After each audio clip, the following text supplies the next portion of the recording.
Okay, Tea Party.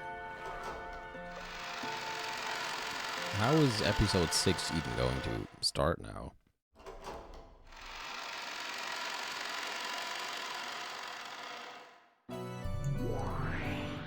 And why do they even call it a tea party still? I don't think the episode 4 tea party had any tea in it, did it? Erica, Leonard. Yes, my master. Can I kiss your feet now? Please. You called. I want you two to stay in this fragment and explain everything in the remaining 1st through 4th games. That pitiful transient witch who supports the illusion of the witch no longer exists herself. Expose the naked truth thoroughly. Leave it to me, my master. There's no riddle that I, Frodo, or Erica cannot solve.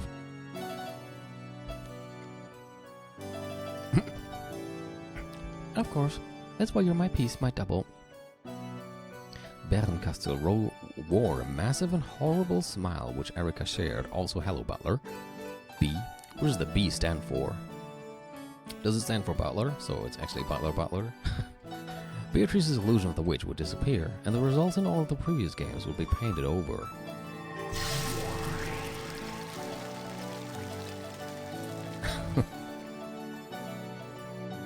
It had been crushed in every way possible, and only the naked truth remained. Such a weak truth was no better than fish on the chopping board for Erica.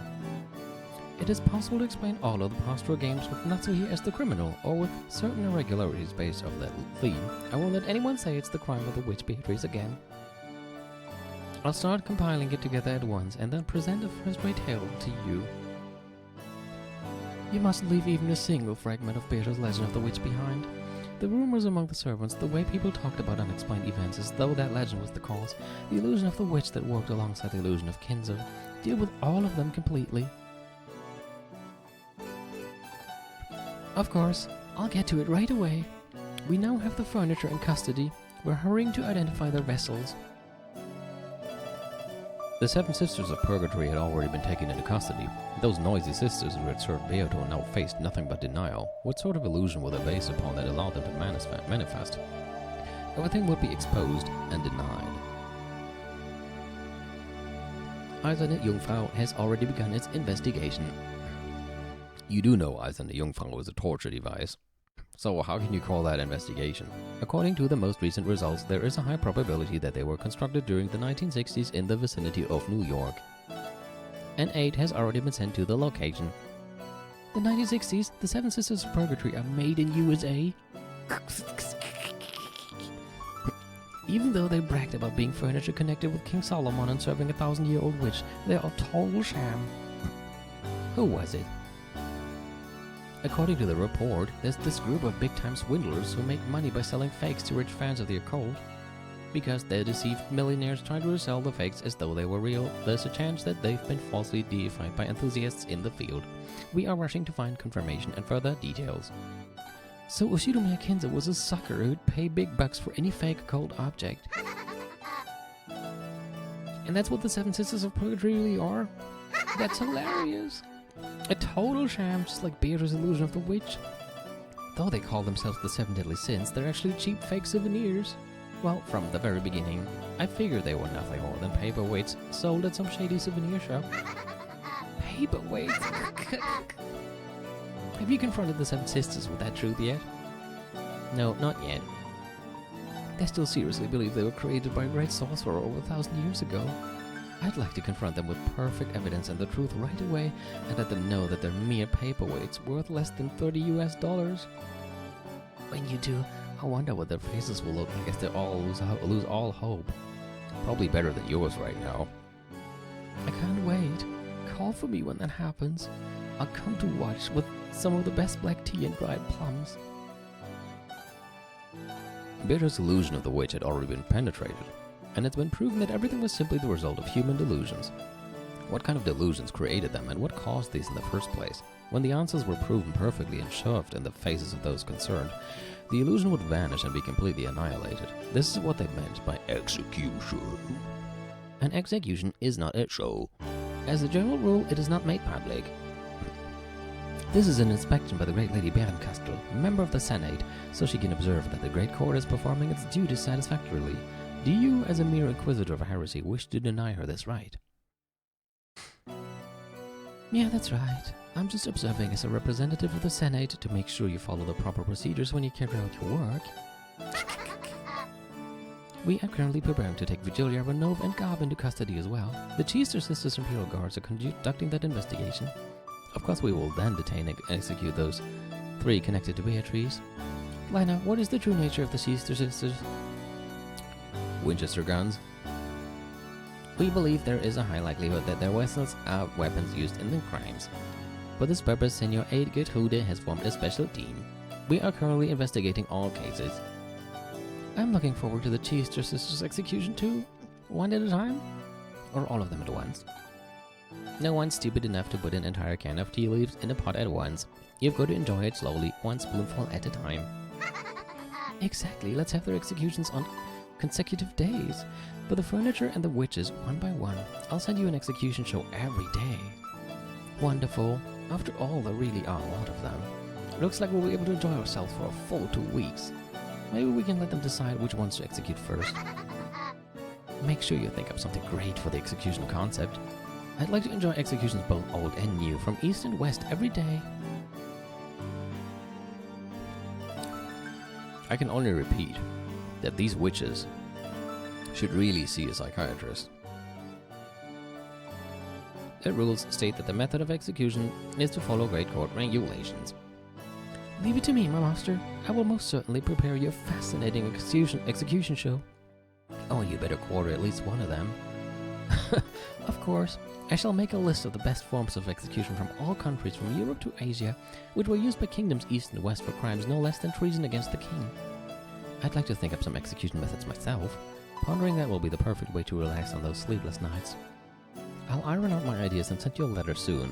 What, is it gonna have 3,000 pages? Certainly, my master. Then we'll have the Bernkastel style one as the grand finale. At the very, very end, when all the illusions are broken and Beatrice's magical compendium has been completely crushed, I shall present my master with that finest of executions that she desires, the execution of Beatrice. Thank you, Erica. Thanks to you, it seems I'll be able to forget the pain of my illness for a little while. Illness? You're just perfect. My piece, my double. And my adorable daughter. Your words are too good for me, my master. Let me lick those shoes. Sorry, but she just really seems like she's about to. Erica, I'll give you honor and a reward. And that reward is the greatest symbol of Beatrice, the portrait from the reception hall. Boo! I wanted to have it. Take that off, smash it to make firewood, bake a cake with that, and eat it. Then I'll allow you to put your portrait up in the remaining frame. No! No, Get off that chair. Get out. Go away. I don't want you on that picture. Thank you very much. It is a great honor. You will eradicate and erase Beatrice's name and all traces of her until that is all finished. I will order that you be made the master of the Shield of Rock and Jiva. By the name of the Witch of Miracles, Bernkastel. I proclaim that you will be given the rank of witch until that day. From now on, you will call yourself Erica, the Witch of Truth. The Witch of Truth! Thank you very much, my master. I vow to work even harder so that this honor will not be wasted. Even though she was nothing more than a piece, she was being granted the honor of calling herself a witch like her master, only for a brief stretch of time. Erica was so moved that her actions had been acknowledged in this greatest form that she trembled.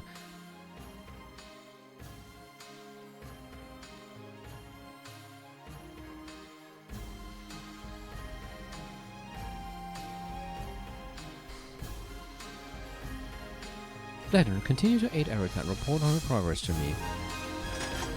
As you wish. By the way, where's Lambda? She's over there. From the guest seating on the second floor, she pointed downwards. Lambda Delta could be seen beneath Battler, who hung there, dead and pierced by the red longsword.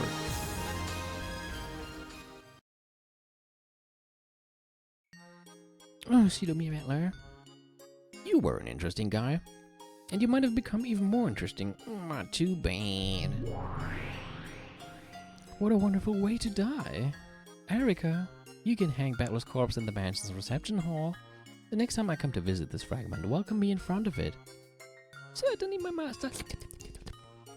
I'll make that foolish man an eternal monument to my master's victory. That sounds wonderful, really tasteful. Maybe you can coat him with plaster and make a beautiful white statue. And it'll be wonderful if you decorated him all cute. Yes, Lady Lambda Delta, I will strive to answer to your expectations.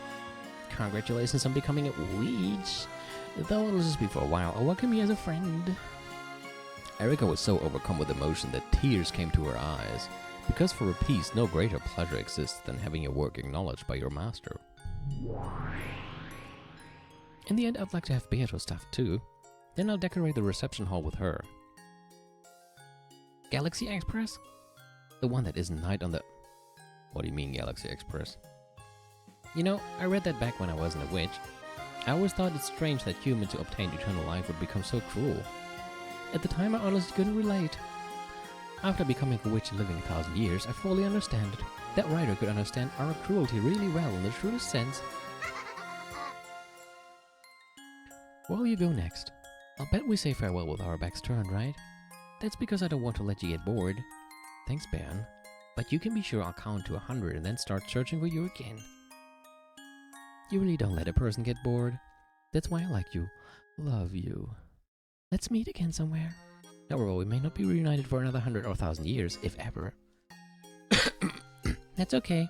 The sea of fragments is tiny to a pair who love each other. The third man? No, Children of Paradise, of course. What are they talking about? If you could escape the poison of just a single evening's worth of boredom, each time you smashed one of those countless fragments that glitter like a starry night, even you would want to, want to count the stars in the sky. Oh, not bad. The voyage of witches travel across the countless glittering futures of possibility and gobble them up, trying to escape their illness called boredom for as long as they can. The tiny, tiny fragment created by the human known as Beatrice had now been gobbled up by the two witches and had lost its glitter. The two who had earlier called themselves rivals in front of Beato now stopped that charade and laughed together playfully. Erica, new ruler of this fragment, weave the truth and create the tale that leads up to this world's demise. The next was the 6th game, right? Yes, it's the 6th game. Decide the title for episode 6 yourself. After all, you're already the spinner of this tale as well as the master. Thank you very much. Actually, I've already decided on one. Oh, already? Then let me hear it. What kind of title is it? Yes. That's a weird title. Episode 6. I'd really like to leave you hanging for a bit, but I'll tell you.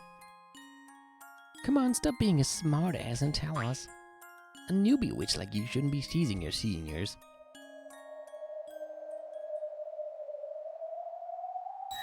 Episode 6, Checkmate of the Golden Witch.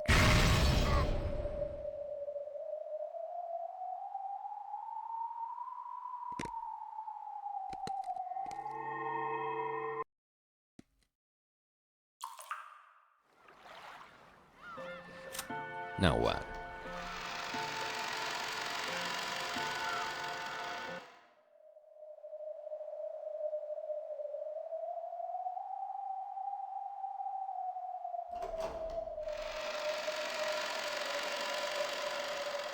In the cathedral, devoid of people, a figure could be seen still staring up at the heavens, its chest pierced with a long red sword that pinned it in place to the ground.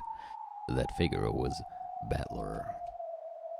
Ironically, it looked just like what he'd done to Beato with blue wedges in the 4th game. Battler had died quite some time ago. No, in this place the concept of death means nothing except that one has stopped thinking. Therefore, in a sense, Battler was not dead. After being defeated in a fight over the truth and surrendering, he no longer had the strength to think of a way to resist. That's what made him dead. Leonard's massive longsword, which had been left in place of a tombstone, fastened Battler to the spot even after his death. This was all being lit by a faint light seeping out of an incredibly high skylight. Quiet footsteps rang out across the still cathedral. What the? From the darkness behind a pillar, a woman slowly stepped forward. It was Beatrice. Just like they'd been the whole time in the Golden Land, her eyes had no light in them, and were still muddied over with gray. This person was once unable to even drink black tea to her satisfaction by her own will, but though it was slow and though there was no life in her eyes, she was, surprisingly, walking. Then, with slow, deliberate steps, she reached Battler, who was still dead, pierced through. Then she slowly touched Battler. She tugged on his sleeve. However, Battler showed no reaction. When she realized that it wasn't sleep, but death, the witch, with a hopeless gaze, let her head hang even lower. Then she quietly whispered, "You liar." Beato softly touched Battler. Then she pressed her forehead against Battler's chest. There was no longer any heartbeat. It wasn't just because he had surrendered. It was because the witches had chased him from the game board. So from now on, Battler would never return. So from now on, the Golden Witch Beatrice would have no reason to exist. Thank you, liar. Goodbye. And sorry.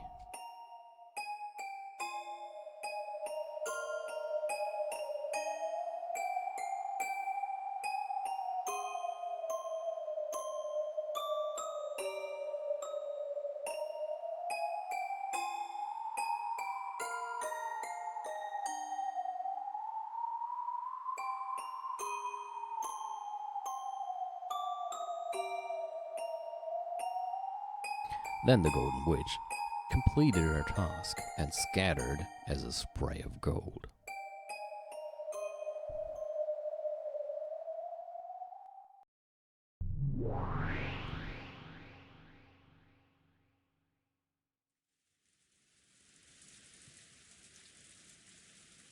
In the Golden Land, the grey rain gently continued to fall. There was a faint aroma of good black tea. Beato stared blankly at its surface. There was Virgilia continuing her knitting, along with me and Lanner talking to each other. This is a recollection from Bella's memory, which Lanner's sword must have given him as it pierced him. A recollection of that time Lanner had come to visit the tea party in the Golden Land.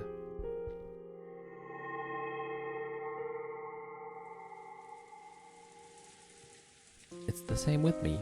The next time we cross swords, I won't hold back. Bring it on, I'll be your opponent. Come at me with all you've got. I promise, with everything I've got. Lanner, huh? I thought she was an emotionless killer doll without a heart, but maybe she actually is pretty approachable. Though, of course, neither of us will show any mercy when fighting over the game board. For a while we gazed at the rain-drenched rose garden as we quietly enjoyed our tea. Still, it really is terrifying, the way you fight. Nox's 10 Commandments, or the Decalogue, wasn't it? I heard that. Oh, have we ever checked this? I mean, we know these. We know these. The man designated to be Beato's opponent in the first 4 games. In the 5th game, he is displeased that Lamna Del single the game. One of those who participated to play. I think we've had this as well. Did we have these? I don't think we had. Cornelia, a member of Eiserne Jungfrau, the 7th District Repentance Enforcement Agency of the Great Court of Heaven, an assistant inquisitor and 3rd-class minister. She has obtained high grades in academic exercises, but this is her first time on the job. She possesses a strong sense of justice and is currently cramming for exams to become an inquisitor of heresy like Glenner. Her current goal is to become more like the veteran assistant Gertrude. She normally has a zealous personality, however she imitates Gertrude and tries to be emotionless. She's too innocent and pure to be involved in heresy hearings, and she doesn't yet know anything about dirty jobs and the dark side of this profession. Gertrude intentionally selected her for this mission, which reeks of a plot within the Senate. She wants Cornelia to see for herself whether she's really suited for this kind of work. Gertrude, a member of Eiserne Jungfrau, the 7th District Repentance Enforcement Agency of the Great Court of Heaven. She's a high-level assistant inquisitor and a first-class minister.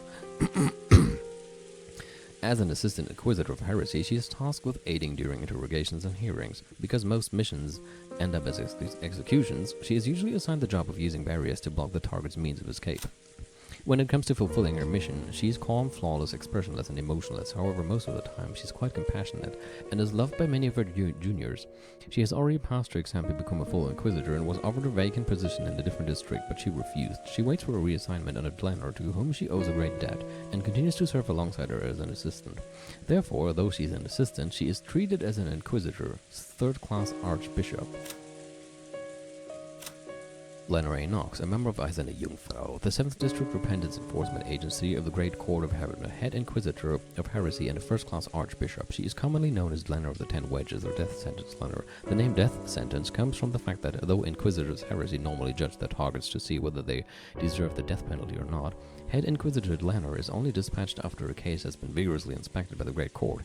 Therefore, the very act of dispatching her is equivalent to a sentence of death. Her father was a legendary Inquisitor of Heresy, but he broke the rules and was executed. Oh no, she was the one who performed his interrogation and execution. Good lord! Since that time she has stopped growing, and both her body and mind remain eternally those of a young maiden.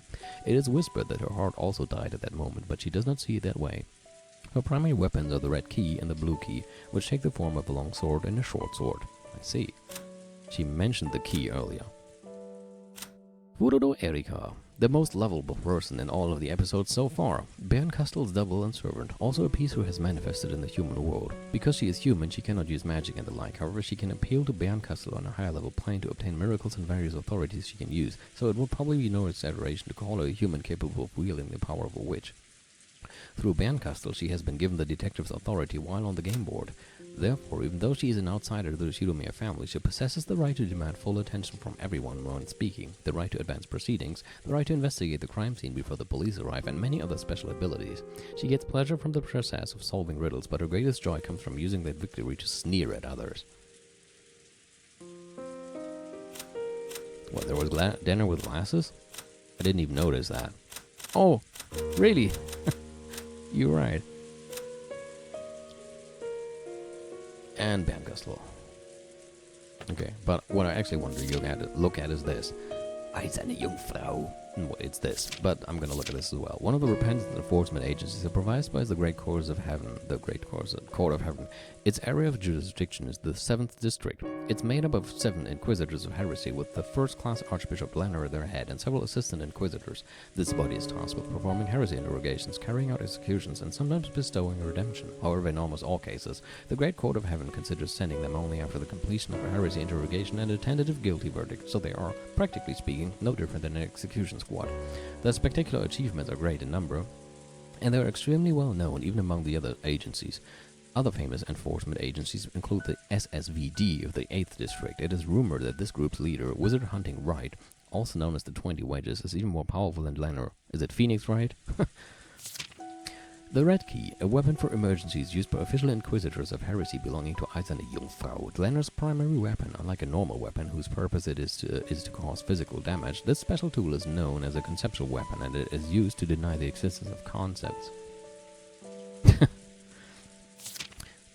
Regardless of whether the target is physical, mental, or conceptual, it is impossible to use any defensive concepts such as physical barriers, mental quarantine, or conceptual inheritance to defend against this weapon. Because the concepts themselves are denied, even the concept of resisting an attack does not exist, and it is impossible for the target to endure regardless of their stamina. Furthermore, all supernatural methods of buying time, such as teleportation, time reversal, revivals, and inheritance, are impossible.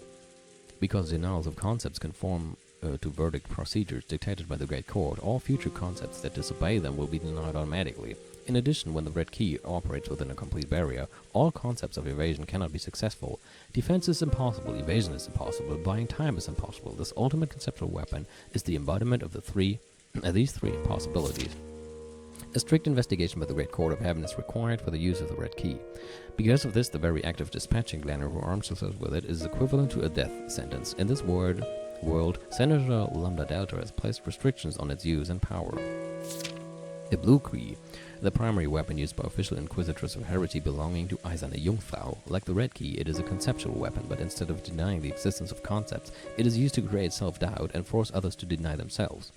For this reason, it is called the blue key of reflection, in contrast with the red key of judgment. Unlike the red key, it is possible to evade and defend against it. However, while the red key has severe restrictions regarding how it can be used, the blue key can be wielded with great ease and manipulated at will in all situations. Furthermore, because the shapes of conceptual weapons are themselves purely conceptual, their outward appearance differs depending on the inquisitor using them. In Leonard's case, they appear as a long sword and a short sword, but some use them in the form of spears or guns, while others make them take shape as phenomena such as magic or miracles. The red and blue charms used by Gertrude and Cornelia are yet another shape taken by these keys. Knox's Decalogue. The 10 Commandments created by Leonard A. Knox's father and used in heresy trials. Knox's first, it is forbidden for the culprit to be anyone not mentioned in the early part of the story. Number 2, it is forbidden for supernatural agency to be employed as a detective technique. 3, it is forbidden for hidden passages to exist. 4, it is forbidden for unknown drugs or hard to understand scientific devices to be used. 5 is not included. Does that mean if 5 was included, it would not, the story of this game would not work? Now I want to know what the 5th one is. 6, it is forbidden for accident or intuition to be employed as a detective technique. 7, it is forbidden for the detective to be the culprit. 8, it is forbidden for the case to be resolved with clues that are not presented. 9, it is permitted for observers to let their own conclusions and interpretations be heard. 10, it is forbidden for a character to disguise themselves as another without any clues. The debate over the interpretation of these laws continues to this very day, and it has become the source of countless unfair controversies. While fundamentalists call any infringement upon these commandments heresy, revisionists point out that many canonized geniuses have violated these rules. Those classic rules of the mystery genre, right? Yes, they are commandments conceived by my father. Hidden doors must not exist. That's Knox's third, right? That means there's no need for detectives to even look for hidden doors. Sounds pretty ridiculous. Bernkastel said it herself. She said that because they were forbidden by Knox's third, even searching for hidden doors was a waste of time. I'd like to counter that by saying it probably isn't so uncommon for a rich family's mansion to have a hidden door or two built into it. But apparently that sort of rule works perfectly well in the mystery genre. By the way, there exists many wonderful mysteries in which hidden doors appear, and where hidden doors are the theme. Of course, this is limited to novels which have the premise that hidden doors exist. If that premise doesn't exist, hidden doors must not exist. So because that premise doesn't exist, there's no need to search for hidden doors. I think that's probably the essence of a ridiculous argument. It's like the detective trying to expose the truth and the illusion trying to confuse it with a mixture of truth and lies, are getting blended together, leading to a bizarre form of argument similar to a devil's proof, making a closed-room murder seem to be accomplished by a witch with magic is fantasy. Exposing that it was a human's crime done with tricks is anti-fantasy. Examining all possibilities to expose the nature of those tricks is mystery. But is it also mystery to claim that possibilities with no hints supporting them are unworthy of investigation? Let's say a hidden door is hidden in a way that there would be no clues. Would claiming that a hidden door therefore exists even though a detective couldn't find it be anti-mystery? That's enough of that. This argument is too far of a digression from the riddles I'm actually supposed to be solving. My fight is very simple. I'm only fighting to explain how it was possible for a human to carry out these crimes that were supposedly carried out by a witch. This whole discussion about mystery and anti doesn't serve any purpose. That's why I didn't have any particular interest regarding these rules known as the Knox Decalogue. Do you dislike Knox? It doesn't work for me. There's something strange about making it possible to deny the existence of all hidden doors without investigating. It's about as dubious as the devil's proof. Even though it's supposed to be the exact opposite of fantasy, it somehow feels like it's the same kind of argument. Oh, I shouldn't have said that. Your dad was the one who made them after all. Do not worry. After all, there are some who say it is nothing more than a silly game. The Decalogue feels like something very arrogant to you, right, Pelican? To be honest, yeah. If an actual detective said he didn't need to look for hidden doors because they must not exist, everyone would start looking around on the floor to see if some of his screws had come loose. In that case, Butler, let us say that the third commandment didn't exist. In that case, what would happen to closed-room mysteries? What if Knox's third, hidden doors are forbidden, didn't exist? In other words, hidden doors would always work just fine as the standard trick for closed rooms. This does not refer to hidden doors with hints or foreshadowing. It refers only to doors that even the detective cannot find because, of course, they are hidden. Pelakun, you often fight by using a devil's proof, assuming the existence of an undiscoverable element X. That's what this is about. That'd be horrible. the closed room mystery genre wouldn't be worth reading at all. And if it were no longer worth anyone's time, it would cease to exist. No one would want to try solving the riddle from the beginning, not if they knew the answer might just be an unforeseeable hidden door. Unless you have some guarantee that no hidden doors exist, you don't really feel like trying to reason it out. I see. So Nox's third is necessary. Without that, it wouldn't be worth reading closed room mysteries. And if you didn't feel like trying to reason it out, what would that lead to? It means you wouldn't even want to read it. That's it. Humans are weak creatures who can't even think unless they have proved that reasoning is possible. That reasoning is possible. In other words, they need encouragement to let them know they can solve it if they can work hard enough. That might be true. It's the same with exercising. If you're told to run around the campus 10 times, you can tough it out. However, if you don't know how many times you're supposed to run around it, you'd probably get tired out before you made it around 3 times. The same thing goes for thinking and reasoning. Humans view a problem differently depending on whether or not it's guaranteed to be solvable. In detective novels, there's always a scene where the detective announces that he's discovered who the culprit is. That's a sign saying the hints have all been given in the previous parts of the story, so dear readers, please try to reason it out. Oh, I always thought it was just a classic line, but I guess it does also have that effect. To put it harshly, until the detective says that, readers won't feel like trying to solve it no matter how much they love solving mysteries. Weren't you like that yourself in the previous games?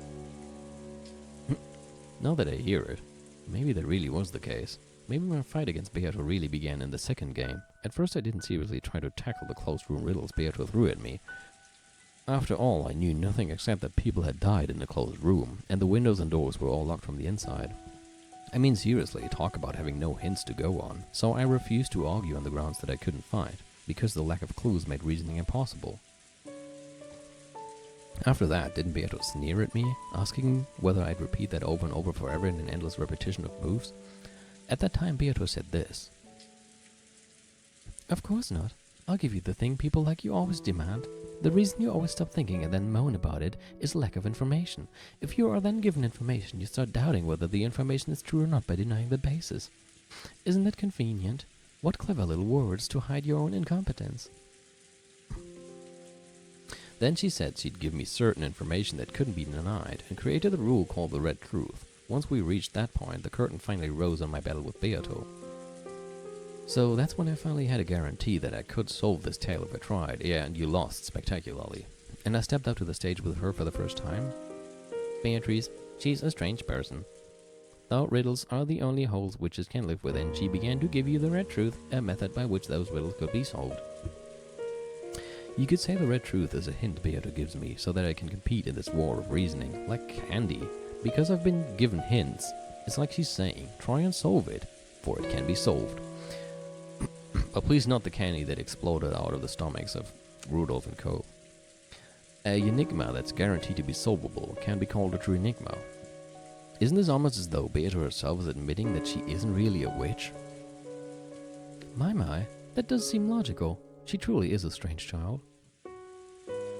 Beato gave no answer. With grey eyes, she did nothing but blankly gaze at the steam rising from her black tea.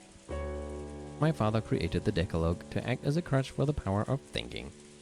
It most certainly wasn't made as a way to arrogantly decide things. A crutch for the power of thinking. That's right. By Nox's 8th, it is forbidden for the case to be resolved with clues that are not presented. This does not only mean that one is forced to avoid making theories that are not supported by clues. If you turn it around, it means that the one proposing the riddles is forced to display clues that lead to the solution. So in other words, if you follow the Decalogue, all riddles must have hints, and therefore it's guaranteed that finding the solution is possible. I see, so this is what they mean by a crutch for the power of thinking. If you can believe that it's solvable, you start wanting to have a go at those riddles. If you're capable of believing that hints do exist, you get fired up about really reading the story to search for them. I'll admit that it might have the power to give courage to those trying to solve it. You seem to think the Nox Decalogue is a series of restrictions imposed by the one who made the mystery, but it is also vital for the readers. By using the Decalogue as a crutch, we are given the courage needed to use reasoning, as well as the willpower to reread the tale several times in search of the clues we know must be hidden there. It's like the lid of a jar of jam that's too tight and won't open. Like Mom always used to say, if you think you can't open it, then it really won't open no matter how hard you try. The The same thing happens in sports. They say whether or not you have a strong image of yourself and believe you can win no matter what has a large impact on the records. In that case, the Nox Decalogue isn't really a set of arrogant and strict restrictions. You can also see it as a way to encourage readers who are trying to solve the mystery by telling them to give it their all, since it's definitely solvable. That's an interesting way to interpret it. Still, I've heard that not all detective novels around the world follow the Decalogue all the time, right? When you bump into one of those, won't you feel tricked? Even the Decalogue is nothing more than a single interpretation, and it cannot be applied to all mystery stories. Though among fundamentalists of my father's work, it seems there are those who harshly criticize works that violate the Decalogue and call them heresy. There's no end of arguments like this in the mystery world. Was this or that famous detective novel really a fair mystery, in other words, one that followed Nox's Decalogue? That sort of argument is already an eternal theme of the mystery world. In fact, in mystery discussions, arguments like these sometimes become even more heated than discussions of the actual tricks. I can understand why they'd want to criticize it. They try to solve it, believe it's solvable, and follow the Decalogue, but it's actually not made to be solvable like that at all. I can understand how that'd get pretty annoying. It's right, when fighting with the Decalogue, there's just one thing you want guaranteed from the beginning. In other words, you want to guarantee that this detective novel will adhere to the Decalogue. If a work labels itself as an orthodox mystery, then you have nothing to worry about. However, the mystery genre contains many unorthodox subgenres within it. Does that mean trying to use reasoning in an unorthodox detective novel is a complete waste of time? Looking at it that way, it really does feel arrogant. Yes, I also find it extremely sad that my father's Decalogue has been used as such an arrogant weapon. Then again, you just fought against Beato using the Decalogue as a weapon. Can I take that as proof that this game world of Beatos follows the Nox Decalogue?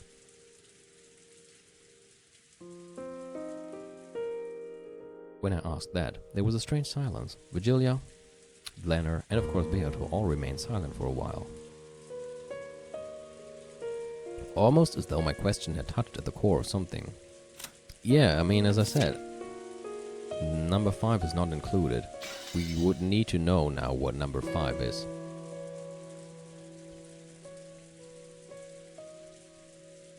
That is something I cannot answer myself. Why? This is a game that this child made. A game to decide which of the two of you will win. This child has called it a confrontation between mystery and fantasy. But unfortunately, she never said it was an orthodox mystery. That means you have no guarantee that it follows the Decalogue. But at the same time, Miss Beatrice has said that this game is a contest between you and her. In other words, there is a chance that you could win. In other words, you're trying to say that reasoning is possible. If you ask this child, she would probably say that reasoning is possible. However, just as she is the challenger and you are the challenged, the two of you are different creatures. Something Beato might have proposed, thinking it is solvable, may or may not be solvable for you as well. For example, let's say we propose a simple riddle that any Japanese person would know. However, if the person we're telling this riddle to is a foreigner with a Japanese-English dictionary in their hand, it might be almost impossible to solve. In other words, it's possible to have a one-sided solvable problem, which might be easy for the questioner but extremely difficult for the person trying to solve it. By the way, do you know of the foreign riddle, why do dragons sleep all day? The answer is, to battle the night. It's a riddle from the English realm, so it might be a little tough for a Japanese person. For that reason, I cannot say for certain that this tale is something you will be able to solve. However, I can promise you one thing. I will guarantee it with the red truth.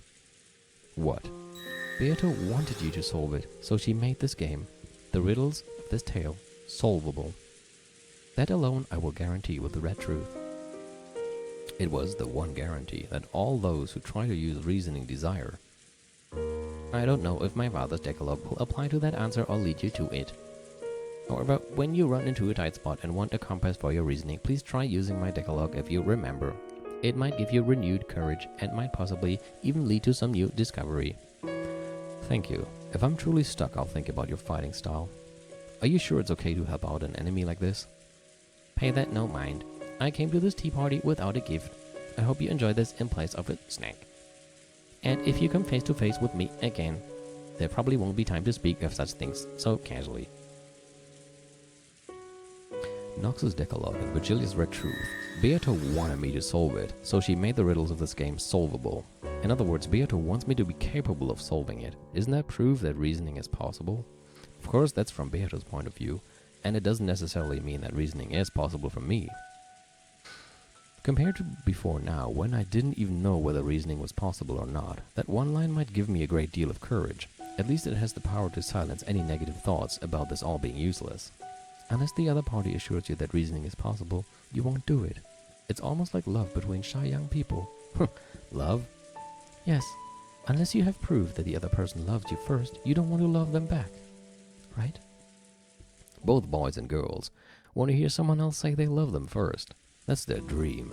If they're in love, they don't want to love the other person until they're sure this person loves them back.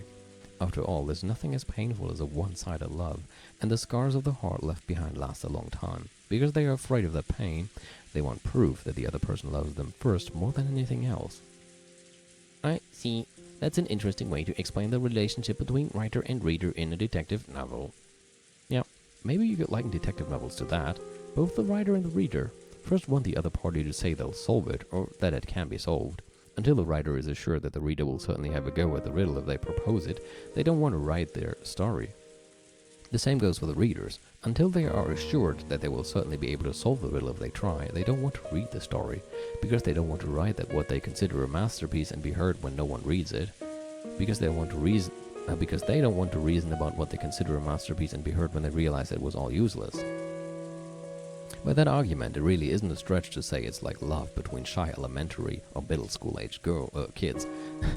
Even though they really do want it, they don't have the courage to reveal their feelings, so they wait uncomfortably for the other person to confess, and by the time summer ends, nothing has happened. More than that, sometimes the girl even ends up going out with an entirely different guy. That's what my first love was like. Along with these one-sided feelings they can't express, they lament the passage of a summer that will never come again, and the day of their youth end.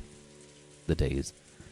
The writer who wouldn't write until he gained the support of readers goes for all eternity without releasing his maiden work. The reader who waited for the writer's rise to fame goes their whole life without knowing the joy of the mystery genre. Pelicon, when does the chicken or the egg type of shy love reach the level where it can progress into mutual love? Well, that's probably when things start to pile up. It starts as a relationship between friends. They communicate with each other more and more, and when the two both reach the level where they're sure that I like this person and they surely like me, well, then they probably just naturally become a pair of lovers. My impression up until now was that relationships starting with a sudden confession of love tend to break up more often, whereas pairs who never actually confess to each other but realize that they've always been together usually stay together for a surprisingly long time. In other words, this happens once the two of them believe in each other and a relationship of trust is born, is what you're saying. Maybe. It's a bit odd. I've always thought the mystery genre was a battle between the writer and the reader, but maybe that's not quite right. Yes, it's something that cannot go on without a relation built on mutual trust, a relationship with love.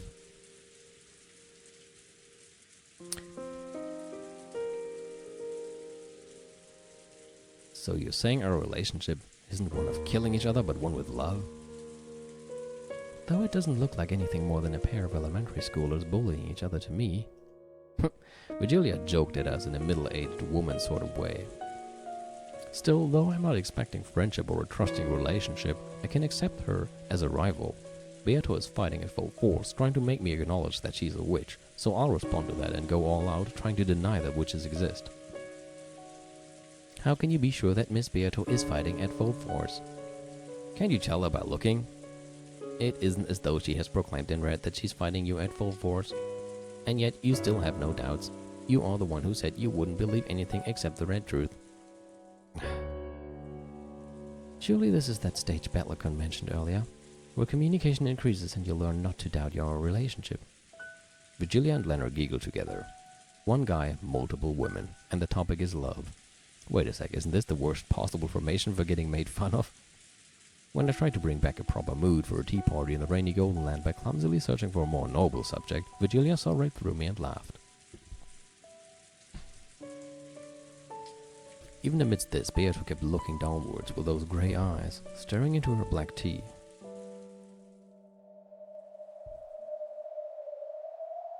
Yeah, that's right.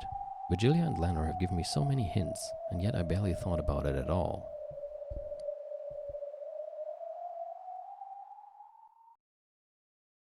By now it's all too late. Let me think. Now that everything is too late already and I've got an endless amount of time on my hands, let me think. One more time. Let me think about the red truth Vigilia gave me, and the crutch of the Decalogue that Lionel lent me. With the red truth, Vigilia guaranteed that at the very least Beato left enough room in this tale for me to achieve victory. That red truth guarantee will once again give me the power to start my heart beating. And there's the crutch of the Decalogue, which Lena lent me. Lena herself warned me in the beginning that the Decalogue isn't so almighty that it can solve all riddles. However, she said something about how it could be used as a method to take on riddles. Let me try it. Though there's no guarantee that this tale is mystery or fantasy, let me believe that I'll definitely be able to solve it, that it is a solvable tale, a mystery, and let me take it on one last time.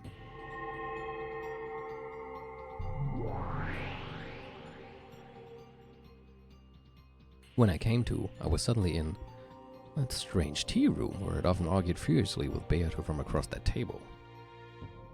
Of course, Beato was nowhere to be found. It was just me, isolated and alone. That's okay. Even so, I won't stop thinking. Okay then, what were Nox's commandments again? I'm sure Lena explained most of them when slamming me with them in the face. Of course, even I recall them vaguely. What was the first one again? And let me speak! Nox first. It is forbidden for the culprit to be anyone not mentioned in the early part of the story.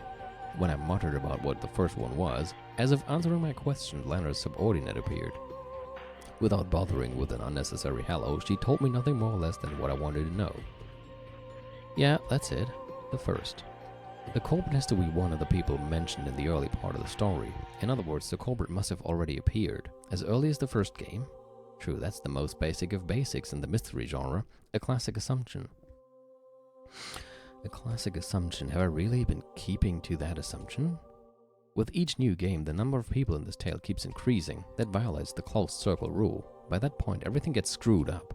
Did I give up on the inside, thinking that the true culprit or mastermind must not have shown up yet, and that reasoning was therefore useless? If I read this tale as a fantasy, new characters keep showing up, to the point where even having demon kings or gods or creators appear wouldn't be strange at all. Even if the true mastermind first appears in one of the last episodes, I'd have to accept it. However, if I read it as a mystery and stick with that conviction, then there's no need to worry at all about anyone who shows up later, because Nox's first clearly states that it's impossible for the culprit to be anyone who appears later on in the story. Of course, there's also what both Lena and Vigilia said. There's no guarantee that this tale follows the rules of the Decalogue. So of course I can't deny the possibility that the culprit first appeared in the second game or later. However, this is one way of thinking. This time, I'll forget about the devil's proof completely and try to borrow the power of the Decalogue in my thinking. After all, I've already said myself that I won't be able to reach the truth without a multi-angle outlook. In that case, that means the culprit in all of these repeating games is one of the 18. From the very beginning, there was no need for an illusion of a 19th person. Even the first of Nox's commandments denies the existence of an unknown person known as the Witch from the very start. If I had followed that in the truest sense, I might not have suffered so miserably in the second game. And Nox's second? Allow me to speak. Nox's second. It is forbidden for supernatural agencies to be employed as a detective technique. Leonard's other subordinate appeared without a sound and gave me an answer to my question. That's right, a detective can't go around using magic. So, if this is a fair battle, does that mean that, like the detective, the culprit also isn't allowed to use magic? Allow me to speak. Know that you are free to interpret as you please. Yeah, that's right. Sure, I'll interpret it my way. If this game is a battle between me and Beato, then because this tale is solvable, no elements will appear that make it impossible to solve. In other words, things like magic mustn't appear. When they do appear, I shouldn't suspect that the mystery element is breaking down, but I should instead question why it was shown and suspect the witnesses and observers. That's right, that was Beato's greatest weapon in the second game, depictions of magic which couldn't exist in a mystery. By showing me that, she forced me to think that this tale wasn't a mystery, and therefore that reasoning was impossible. So I surrendered. However, if I had believed unshakably that it was a mystery, it would have been completely obvious to doubt the witnesses who claimed to have seen magic. Also, at the end of the first game, It was revealed that this tale was passed on to people in the future by that message bottle. Someone had written about this crime, this tale. In other words, this entire tale is a world that includes the personal opinions of an observer, namely the person who wrote that message in a bottle. In other words, the observer isn't God, it's a human. Therefore, there's no guarantee that this description is truly impartial. By the end of the first game, it was already clear that we've broken the constant premise of the mystery genre, that the story itself must be seen through the eyes of God. For that reason, it's possible to doubt even the observer as well as the witnesses. If I could have doubted this much, then no matter how many seemingly unsolvable displays of magic appeared, I wouldn't have had to blindly accept them and give up. However, that begs the question, is it even possible to solve a tale written by an observer who isn't impartial? If I get obsessed with this, all my reasoning will end here. However, I had to believe. I had to believe that Beato was trying to fight me through this tale. Because it's a fight, that means I've been given a chance of winning. By giving me that, doesn't that mean that reasoning is possible? This part is tough. Unless I believe that the cruel witch took on the risk of losing to try and have a fair fight with me, I can't get past this part. Just like Virgilia said, it's just like love. If I can't believe that Beato is fighting me head on with everything she's got, I won't be able to reason any further than this. Sure, I'll acknowledge it. Unless we acknowledge that we love each other, we won't be able to get any further. When Virgilia ran out of patience with the two of us, shy and incapable as we were of acknowledging that out loud, she gave me that red truth instead. That was the red truth, saying Beato wanted me to solve it, so she made the riddles of this game solvable. What the hell? It's like Sato-san in Class A says he likes you. Like hearing a love confession via a friend. I really am pitiful. Reasoning is love. If we don't love each other, the reasoning won't start. In that case, how can we say we love each other? If you think you can solve it, just you try. You're incompetent like hell you can solve it. Yeah, according to George Aniki, people like that are called tsundora. That brutal witch is finally starting to look a bit cute. If I meet her again, I want to try saying you're such a tsundora. If I meet her again, somewhere. Do they mean tsundere, or is that yet another thing? Tell me the other parts of the Decalogue. I don't care about the order, just give me something that seems useful. Allow me to speak. Noxus 8th. It is forbidden for the case to be resolved with clues that are not presented. Allow me to speak. Noxus 6th. It is forbidden for accident or intuition to be employed as a detective technique. It must not be solved with clues that aren't presented, and it must not be solved by relying on accident or coincidence. If this tale is made to be solvable, we can read this the opposite way. In other words, clues must be prepared so that the case can be solved, and it has to be made in a way that it can be solved without relying on coincidence. If I can believe that Beato is challenging me to a fair game where reasoning is possible, then I can be sure of that. Okay, I'll look it up. In other words, Beato has already left me clues, hints, and messages in this tale. It isn't from the Decalogue, but Erika or someone said this. There are 3 riddles to be exposed in the mystery. One is the whodunit. Who is the culprit? One is the howdunit. How did they commit the crime? One is the whydunit. Why did they commit the crime? All of this means that clues related to these 3 riddles are already present inside this tale. Now, strictly speaking, it's like this. Because she wanted me to solve these 3 riddles, Beato scattered hints about. Though whether I'm capable of catching those or not is another matter. Even if you think a riddle you propose is easy, it might be difficult for the person trying to solve it. In that case, it's only natural that there will be a difference in how difficult each person finds it. Therefore, as Beato goes through each successive game, she watches me closely and tweaks the game as needed to get a good arrangement. When Beato realized that I'd completely surrendered in the second game because it was too hard, she's secretly worried. If I surrendered and lost the will to fight, the game would no longer remain on an even footing. Therefore, in order to make me regain my will to fight, from the 3rd game onwards, she set things up in a way that made it easier for me, giving me tips on how to fight and a few hints. Virgilia and Renove obviously appeared so that they could help me.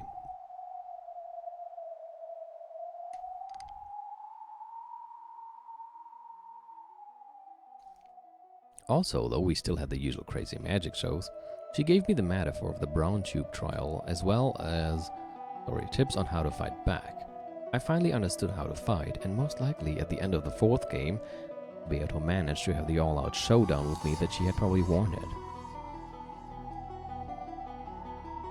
Then Beato acknowledged that my abilities had become full-fledged and entrusted me with her heart, entrusted me with explaining this tale, didn't she?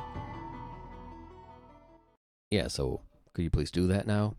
In that case, it was really dumb of me to boycott most of the 5th game, just because I was so disgusted with those 2 bitches. It doesn't matter who the game master is, all I need is to search for the truth in Beato's game. On the contrary, I should probably thank those 2 witches just a little for continuing the game in Beato's place, now that she's gone and left everything to me. Of course I doubt those evil witches were trying to do anything of the sort. Culprit, crime, motive.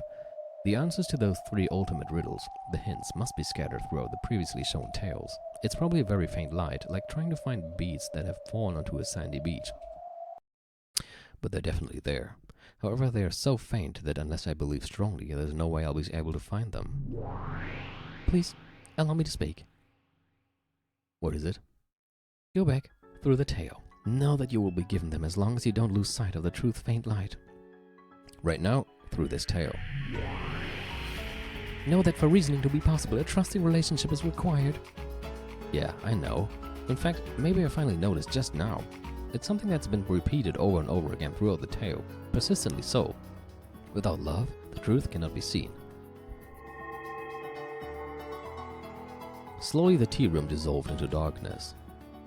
Then, as though I was slowly sinking into a pitch-black sea, I passed through the crevice of the long journey I had taken with Beato and kept on falling and falling. It was a bizarre experience, like crossing over the boundary of sleep while still conscious.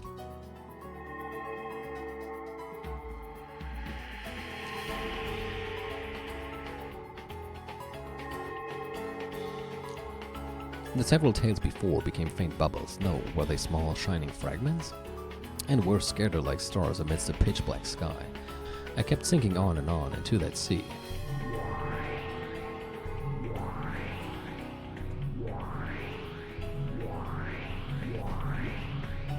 The tales up until now, one after another, Virgilius guided Dante to Mount Purgatory and brought him to the feet of the eternal lady who waited at the top, Beatrice. Therefore, the innermost depth lay not at the bottom, but at the peak of Mount Purgatory. The eternal lady had been waiting there for Dante the whole time. And then I knew.